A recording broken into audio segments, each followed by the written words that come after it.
જય શ્રી કૃષ્ણ. શિયાળો આવી ગયો છે, તો આપણે શિયાળામાં આપણી સ્કિન એકદમ ડ્રાય થતી હોય, અમુકને સ્કિનમાંથી પપડી નીકળતી હોય, અમુકને રેડનેસ આવી જતી હોય, અને અમુકની સ્કિન જે ટી ઝોન છે આપણો, આને ટી ઝોન કહેવાય, ટી ઝોન અલગ થઈ જતો હોય. આ બધી સ્કિન છે આપણી એ ડ્રાય લાગતી હોય, આ ઓઇલી લાગતી હોય. આ ઓઇલી એ માટે લાગે કે આ સ્કિન છે ને આપણી એસિડિક સ્કિન હોય છે, એટલે અહીંયા આપણે બ્લેકહેડ્સ થાય છે, બરાબર છે. અને અમુકની સ્કિન એવી હોય કે એકદમ રફ લાગતી હોય, જેમ કે તમે એને આવી રીતે કરો ને તો વ્હાઈટ લાઈન થાય, બરાબર. જો મારે થાય છે, નથી થતી, હે ને. અમુકને તમે આવી રીતે આખા બોડીમાં વ્હાઈટ લાઈન થતી હોય, અમુકને સ્કિનમાંથી પપડી નીકળતી હોય. એ આખા દિવસો ગમે એટલું મોઇશ્ચરાઇઝર લગાવે પણ એની સ્કિનમાં કોઈ ફરક નથી પડતો. તો એના માટે હું અત્યારે કહીશ તમને કે જેની એકદમ ડ્રાય સ્કિન હોય ને એમને સૌથી પહેલા એમની સ્કિન કઈ રીતે મેન્ટેન કરવી. ડ્રાય સ્કિન માટે એક તો વાતાવરણના ડસ્ટના લીધે થઈને વધારે પડતી આપણે બહાર જવા આવવાનું હોય તો આપણી સ્કિન ડ્રાય વધારે થતી હોય. તો સૌથી પહેલા સવારથી હું તમને કહું છું કે સવારથી તમારું જે રૂટીન છે ને એ તમારે આટલું તો ફોલો કરવાનું જ. જેમ કે તમે સવારે કોઈ ફેસ વોશ યુઝ કર્યું છે, અત્યારે તમે ઓઇલ બેઝ ઉપર ફેસ વોશ, જેની બહુ ડ્રાય સ્કિન રહેતી હોય ને તો ઓઇલ બેઝ ઉપર જે જેલ ફેસ વોશ આવે છે ને એને તમે યુઝ કરી શકો, બરાબર. અને સવારે ફેસ વોશ કરી અને તમે સૌથી પહેલું કે તમે કોઈ પણ એક સારું મોઇશ્ચરાઇઝર લઈ લો, મોઇશ્ચરાઇઝર યુઝ કરો, અને યા તો એની સાથે તમે કોઈ એક સિરમ પણ યુઝ કરો, જેથી કરીને સ્કિનમાં 2 લેયર થશે. અને એ લેયર થશે ને એટલે સ્કિન તમારી થોડી ડ્રાય ઓછી થશે. અને આપણે બહારે પણ આવવા જવાનું રહીએ છીએ, અને ઘણીવાર એવું થતું હોય કે આપણે બહારે જઈએ છીએ, આપણે કન્ટિન્યુ આપણા પર્સમાં મોઇશ્ચરાઇઝર રાખીએ છીએ, આપણી સ્કિન ડ્રાય લાગે એટલે આપણે ભટ દઈને મોઇશ્ચરાઇઝર લગાવી લઈએ. મોઇશ્ચરાઇઝર એમ નથી લગાવવાનું.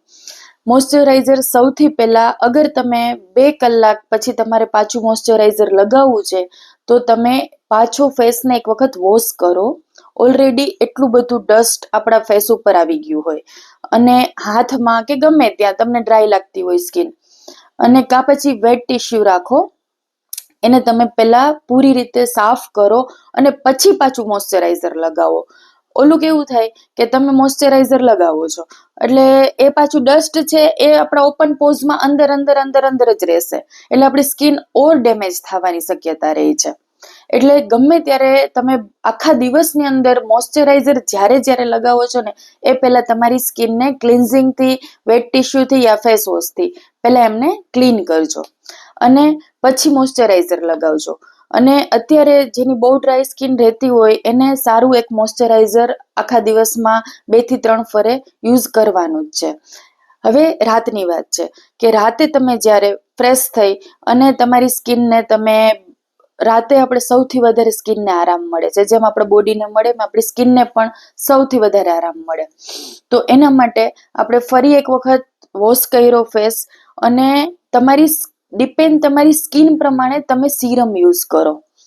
એના માટે થઈને તમે મને મેસેજ યા તો કોલ કરી શકો છો, યા તો પછી તમે મને તમારો સ્કિનનો ફોટો મૂકો, એના ઉપરથી હું તમને સજેસ્ટ કરીશ કે તમારે કયા સિરમ યુઝ કરવા.